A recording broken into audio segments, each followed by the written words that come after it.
प्रिय विद्यार्थी मित्रांनो, मी दीपाली कुलकर्णी देशमुख माझ्या विंग्स ऑफ फिजिक्स या चॅनलमध्ये आपलं सगळ्यांचं मनपूर्वक स्वागत करते।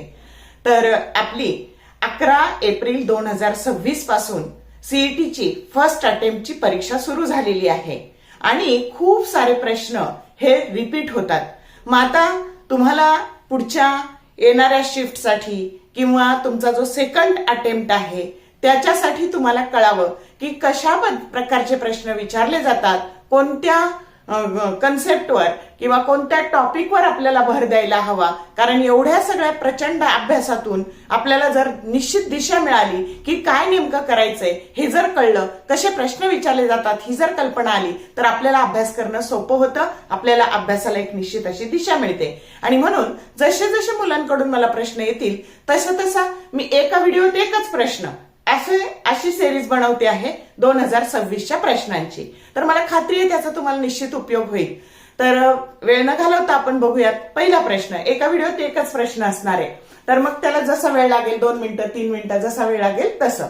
तर मी नेहमी सांगते की थर्मोडायनेमिक्स हा जो चॅप्टर आहे तर हा तसा खूप सोपा आहे आणि त्यातली त्यात याची जी ऍडियाबॅटिक प्रोसेस आहे ती सीईटी सेलची खूप आवडती प्रोसेस आहे। आणि मग त्या ऍडियाबॅटिक प्रोसेसला 3 इक्वेशन ऑफ स्टेट असतात आणि त्याच्यावरचा प्रश्न हा निश्चित पडतो। मग आता बघा, पहिलं त्याचं जे इक्वेशन ऑफ स्टेट आहे ना ते आहे PV raise to gamma that is equal to constant. दुसरं त्याचं इक्वेशन असतं टीव्ही आता gamma -1 that is equal to constant. आणि तिसरं इक्वेशन, आता पीव्ही घेतलं टीव्ही घेतलं, आता पीटी घ्यायचं, याचं पहिलं अक्षर आणि याचं पहिलं अक्षर पीटी। आता इथे घ्यायचं 1 - गॅमा आणि इथे घ्यायचं gamma that is equal to constant. कसं लक्षात ठेवायचं बघा, V raise to gamma, P pressure V volume आणि टी टेम्परेचर हे माहिती आहे तुम्हाला। गामा हा ऍडियाबॅटिक रेशो आहे, gamma that is equal to CP by CV. आता हे मी तुम्हाला ऑलरेडी खूप वेळा सांगितलंय की कशाची व्हॅल्यू कोणत्यासाठी गामा काय असतो वगैरे। तर आता बघा, मग हे पीव्ही रेस टू गामा, इथं gamma TV raise to gamma -1 आणि इथं पीटी घ्यायचं आणि इथं मात्र याच्या उलट घ्यायचं 1 - गॅमा आणि हा गामा पॉवर तशीच लिहायची। समजलं का? आता याच्यावरचा आलेला प्रश्न बघूयात आपण।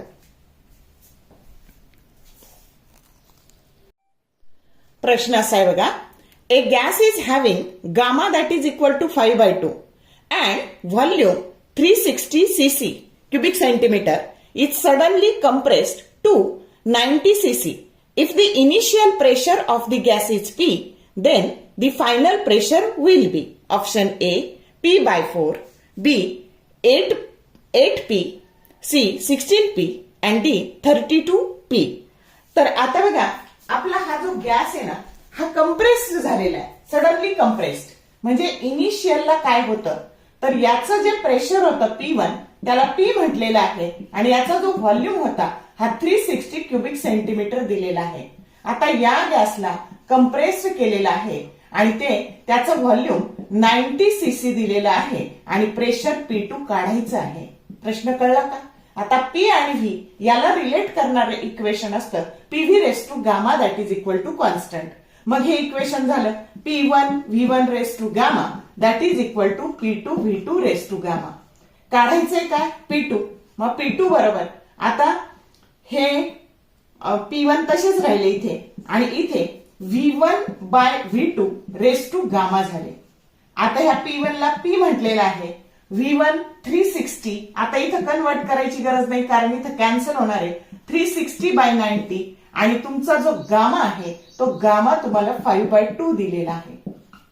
मग आता हे जर 5/2 टाकलं तर आता हे काय झाले तर P इंटू हे झाले 4 that is nothing but 2 raise to 2 into 5/2, 2 cancel झाले, P into 2 raise to 5 that is nothing but the 2 raise to 5 means 32P।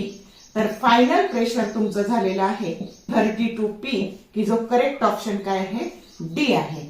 समजलं का? तर हे जे प्रेशर आहे P2 हे 32P दिलेलं आहे। किती सोपा आहे प्रश्न, आहे का कुठं फारसं कॅल्क्युलेशन? तर जर व्हिडिओ आवडला लाईक करा, शेअर करा, कमेंट करा। All the best for your study and thank you for watching this video.